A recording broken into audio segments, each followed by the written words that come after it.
pas un siège à la minorité sur ce c'est au niveau du Conseil général et c'est les membres majoritaires qui sont représentés. Il faut savoir une chose, c'est que quand on est au niveau de la commune, il y a l'ouverture, quand il y a la vue participative. Quand on a des structures qui ont une vocation de représenter la ville, on ne peut pas y aller avec deux ou trois voix différentes. C'est une question de logique et de raisonnement. Quel que soit l'organisme où on est, où on travaille, on ne va pas représenter la ville avec des visions différentes. Donc, vis-à-vis de l'extérieur, c'est la majorité qui l'emporte. Par contre, au niveau de la ville, il est normal que les minoritaires soient représentés puisqu'ils doivent donner leur avis. À ce sujet, je voudrais apporter une précision justement pour rejoindre ce que dit le maire.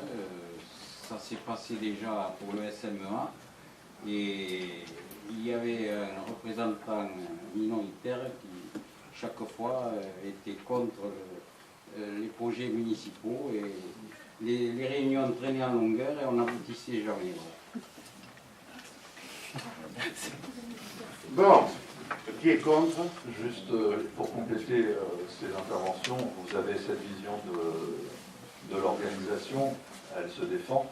En revanche, être représenté dans la disparité des opinions auprès des partenaires, ça me paraît être une chose assez essentielle dans la démocratie française. Donc, je me permets de ne pas être d'accord avec cette vision des choses. On votera aussi sur celui-là contre cette commission, enfin cette représentation. Moi j'ajoute qu'il y a 48,5% des Bécançois qui ne sont pas représentés. Oui. Bon, écoutez, qui est contre alors? Je vous remercie. Désignation des délégués auprès de l'UAT. Donc, je vous... Attendez. C'est désignation de représentant de la commune auprès du MANEO, on en parle tout à l'heure d'ailleurs, par rapport aux gens du voyage. Je propose M. Pellegrino et M. Chouari en titulaire et un membre suppléant, Mme Fischer et M. Lacombe.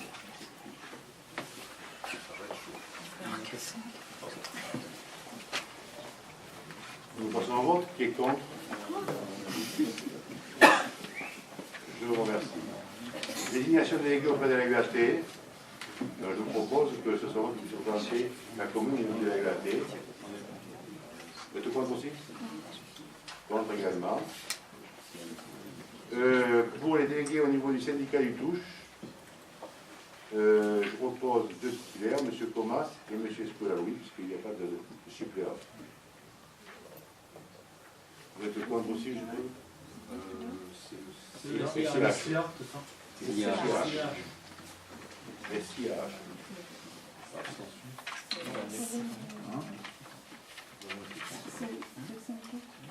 Vous du Touche et tous ses affluents. Et là, vous avez désigné un conseiller délégué au risque et il n'est pas dedans. Je trouve ça étonnant quand même. Mais il est avec M. Comas, c'est avec lui. Et oui, mais c'est M. Comas. Très bien, M. Comas, mais c'est étonnant que la personne qui est responsable des risques n'y soit pas quand même. Écoutez, madame, je ne vais pas demander comment vous organisez. Laissez-moi organiser mon équipe. Oui, mais au niveau des risques, il y a quand même des choses à voir. Madame, je vous en prie. Organisez votre équipe comme vous l'entendez. Oui, je sais que vous êtes capable d'organiser votre équipe. Moi, j'essaie d'organiser la mienne comme je l'entends aussi. Merci, madame. Bon, nous passons au vote. Qui est contre? Je vous remercie. Désignation de l'adjoint chargé de représenter la collectivité à les actes administratifs. Donc, généralement, c'est la première adjointe. Donc, je propose que ce soit le Pierre Marie-Claude qui, lorsqu'il y a acte administratif, voilà, puisse me...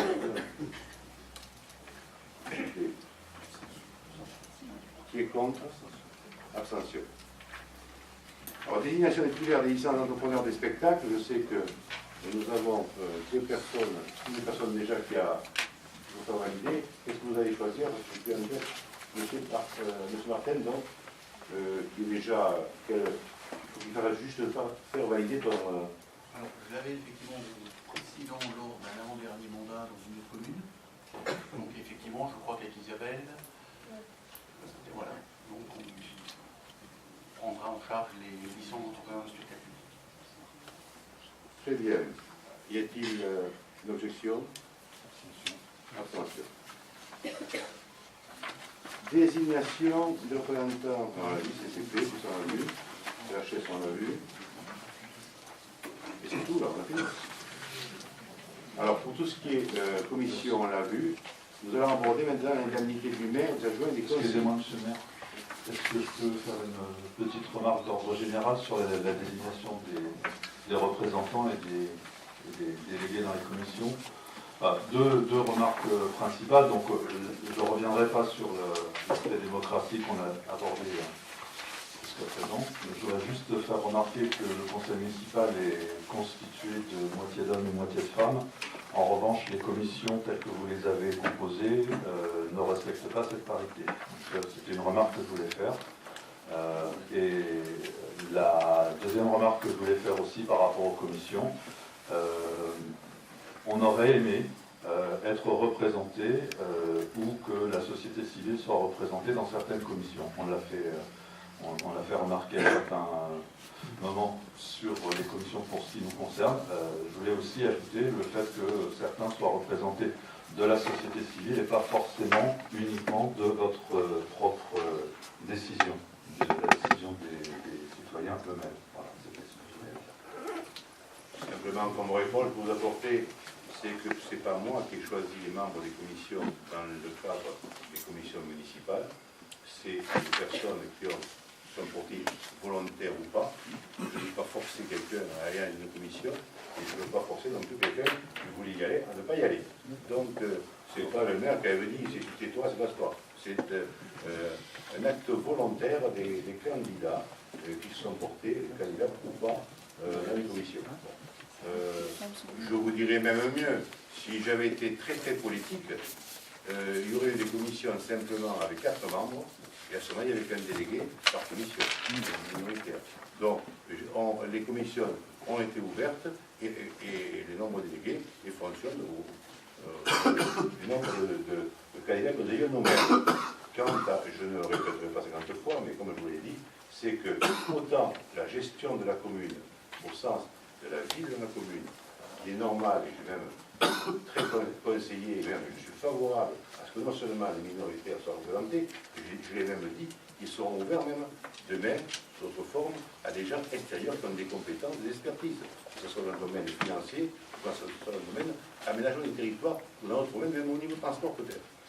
Bon, par contre, par rapport au moment où il s'agit de représenter la vie à l'extérieur, il est normal, et vous feriez de même, que là, ça soit, on ne se retrouve pas dans une structure avec 2 voix différentes s'exprimer d'une assemblée départementale ou autre. Et si vous voulez, vous n'avez pas un président de la République qui est un ministre des Affaires étrangères qui ne pense pas la même chose que lui. Mais les uns et les autres. Alors il fallait que se sentent très proches. Il fallait que se sentent très proches. Bon, nous passons à l'indemnité du maire et des adjoints et des conseillers municipaux délégués. Alors, l'indemnité, normalement, du maire est égale, si vous voulez, à 65% de l'indice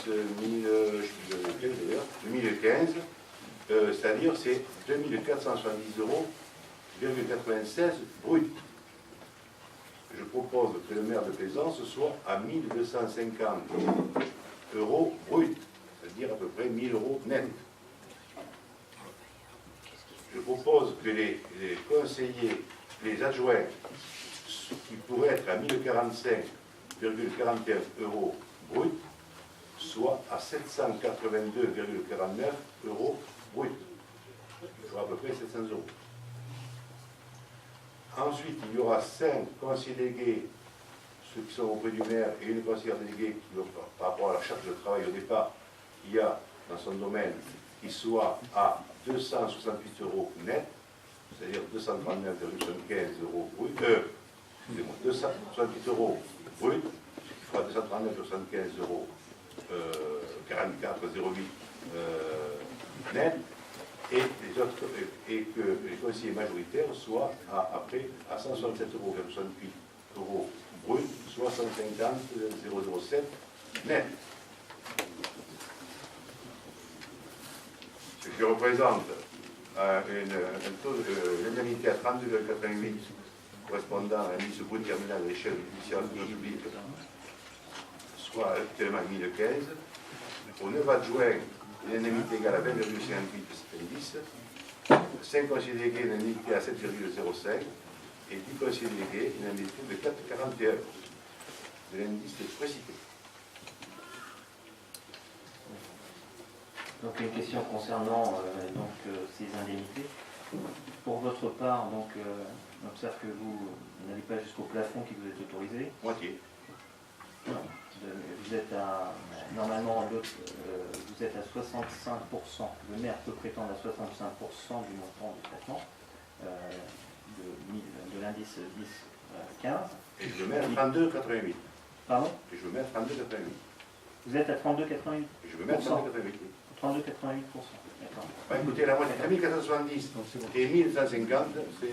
D'accord, c'est pour permettre, pour rappeler, c'est pour permettre, vous avez un montant total d'indemnité, pour permettre de rétribuer vos conseillers délégués, vous êtes obligé de prendre sur les indemnités qui sont permises par le conseil, par le comité du code territorial, du code général des collectivités territoriales, qui permettent donc de le faire. Donc ce que je voudrais savoir, c'est est-ce que ça correspond à une indemnité d'un maire à mi-temps, d'un maire à tiers-temps ou d'un maire à plein temps? Mais c'est une indemnité d'un maire à plein temps, même à 12 heures par jour, si vous voulez. D'accord. Et donc ce qui veut dire que vous ne serez pas candidat à la communauté. Si, non, c'est important. Est-ce que, monsieur le maire... Je vous répondrai en temps voulu, monsieur. D'accord.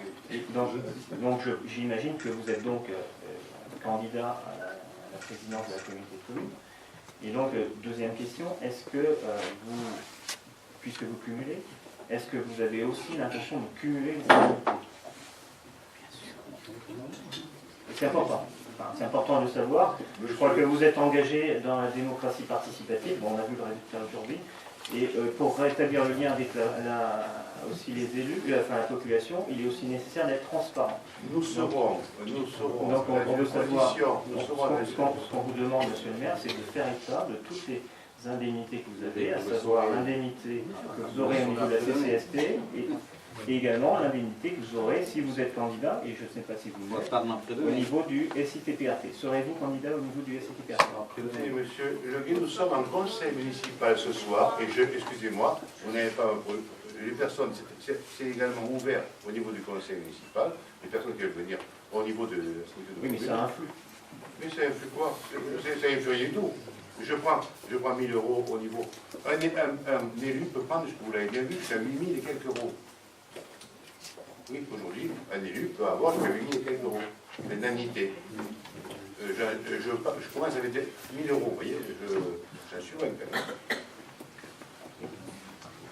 Voilà.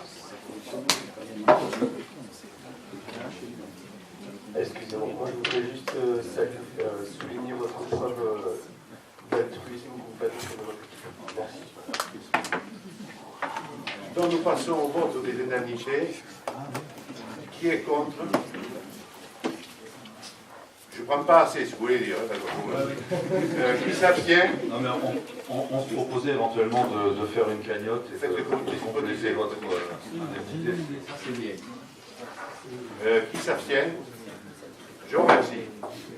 Alors, délégation des pouvoirs au maire, vous avez eu par contre le document. Avez-vous des observations à faire?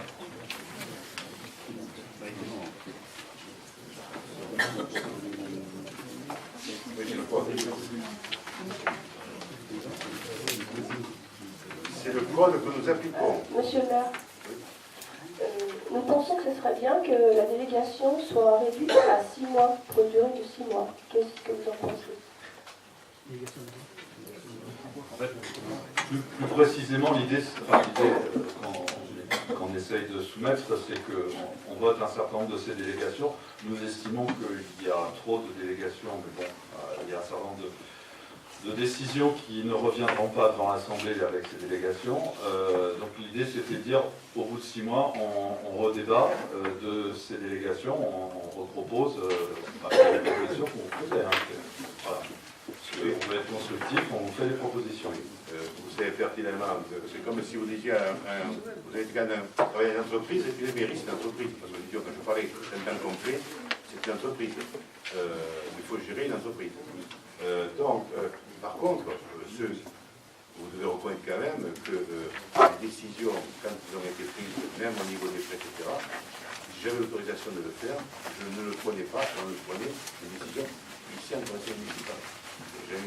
Donc il y a des décisions qui sont une possibilité pour les maires, parce que c'est le code. Donc on vote le code pour l'année. Mais par contre, je ne l'ai jamais appliqué au sens strict de la lettre, et je fais en sorte que au niveau du conseil municipal, les choses soient prises.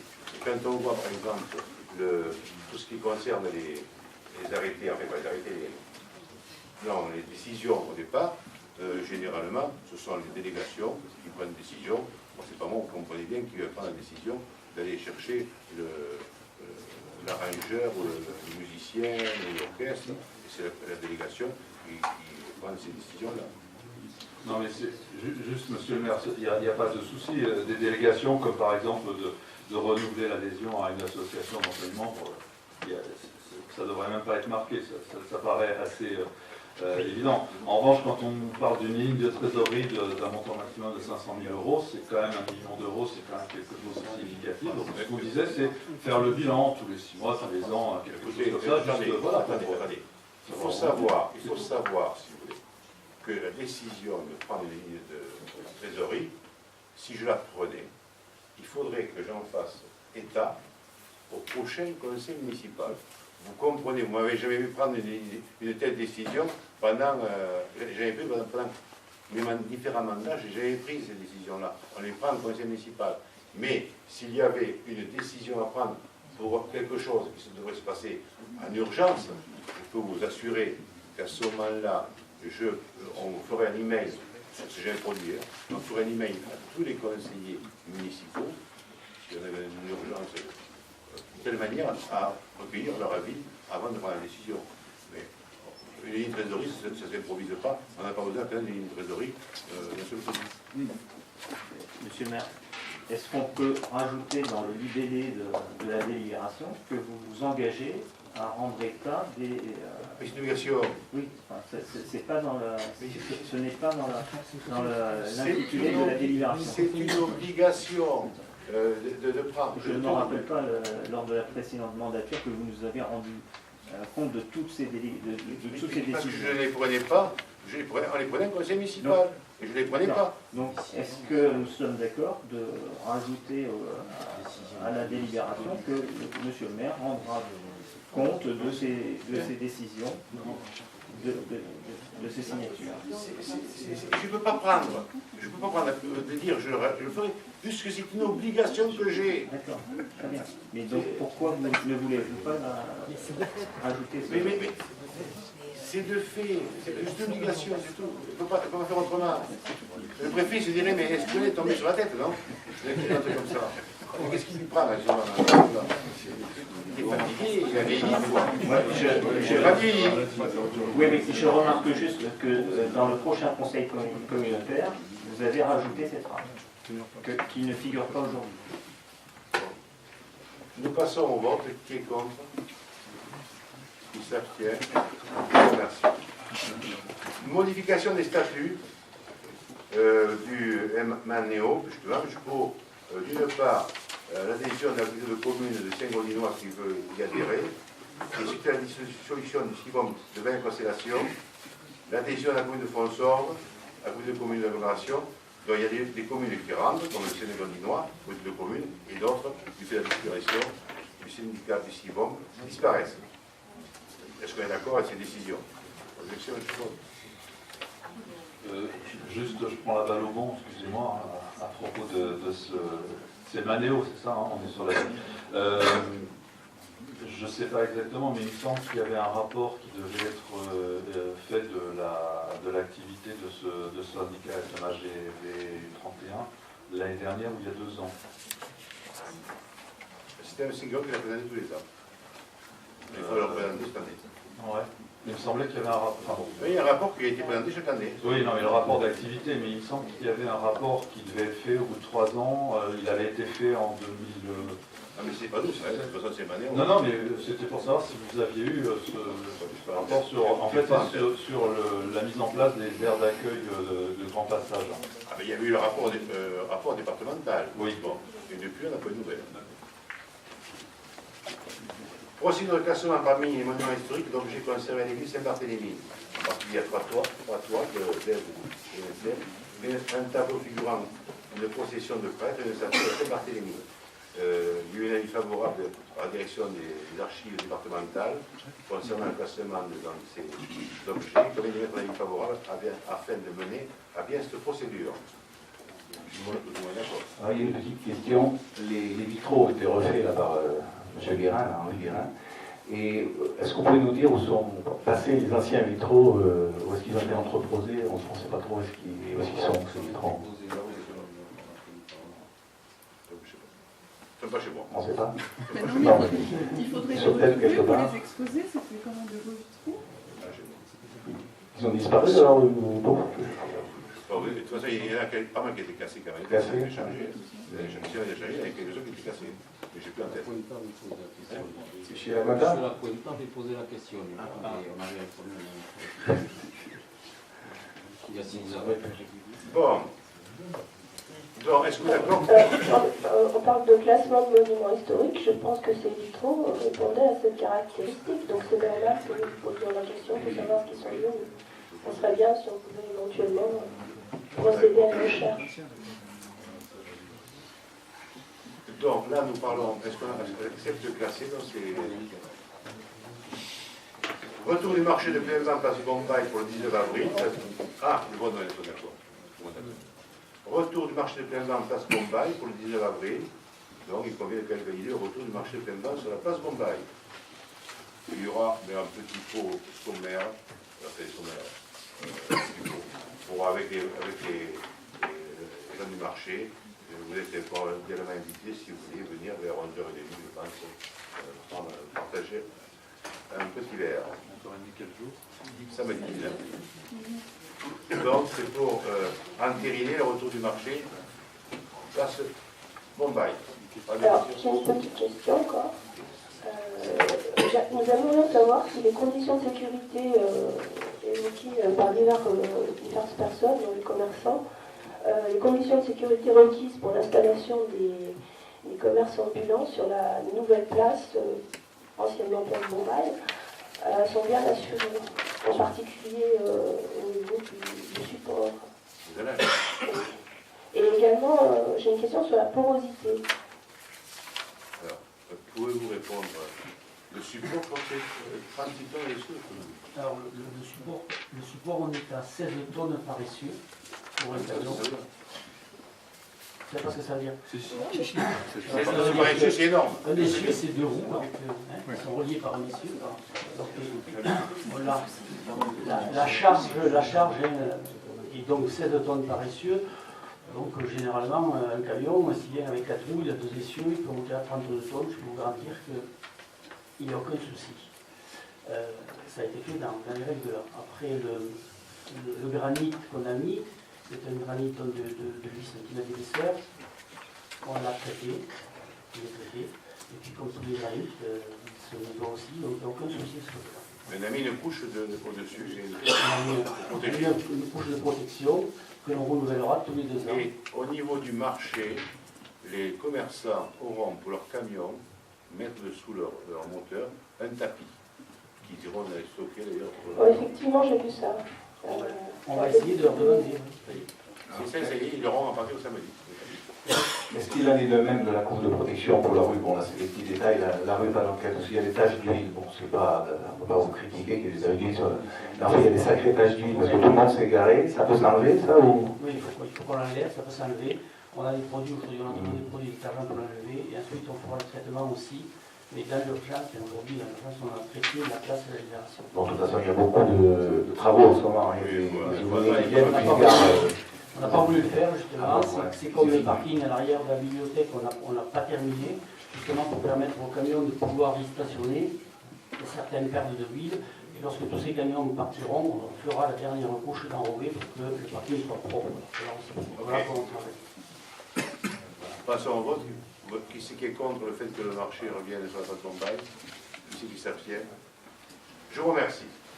Donc nous allons passer au débat d'orientation budgétaire concernant d'abord le développement expansion économique. C'est l'ancien SIDEX. C'est l'ancien SIDEX. Donc, je rappelais que d'abord que le SIDEX, ce n'est pas le préfet qui l'a dissous, mais c'est nous qui avons pris la décision de le dissoudre à l'époque, il y a 2 ans, et bien évidemment d'ailleurs, parce qu'on se disait que si on devait rentrer en numérotaire dans la politique urbaine, à l'époque c'était pour le numérotaire, c'était que soit on pouvait dissoudre et c'était les communes qui étaient adhérentes qui se partageaient les bénéfices, soit si on n'était pas dissous, c'était l'argent partait dans la structure intercommunale où on aurait adhéré. Donc c'était nécessaire de dissoudre. C'est nécessaire, non. C'était plus astucieux, je dirais. Alors la minute, vous avez le périmètre ici, on peut peut-être passer à l'autre. C'est pas très clair, hein. Je vais faire. C'est tellement clair que c'est trop clair. C'est trop clair. Alors, vous avez pas besoin, là?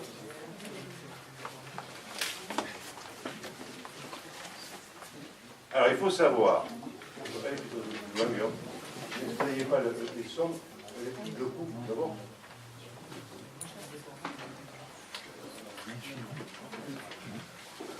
On avait acheté les terrains pour combien? Voilà, alors on avait, pour que ce soit clair, on avait acheté les terrains, l'ensemble des terrains qui ont été achetés par le SIDEX.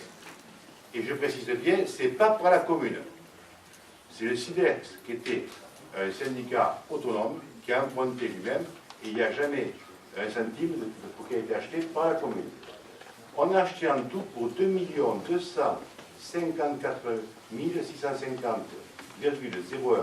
€ hors taxe de terrain. On a fait des travaux de VRD sur l'ensemble du plateau pour 13 831 987,50 € hors taxe. Et nous avons vendu en terrain pour 28 millions déjà 28 252 877,24 € hors taxe.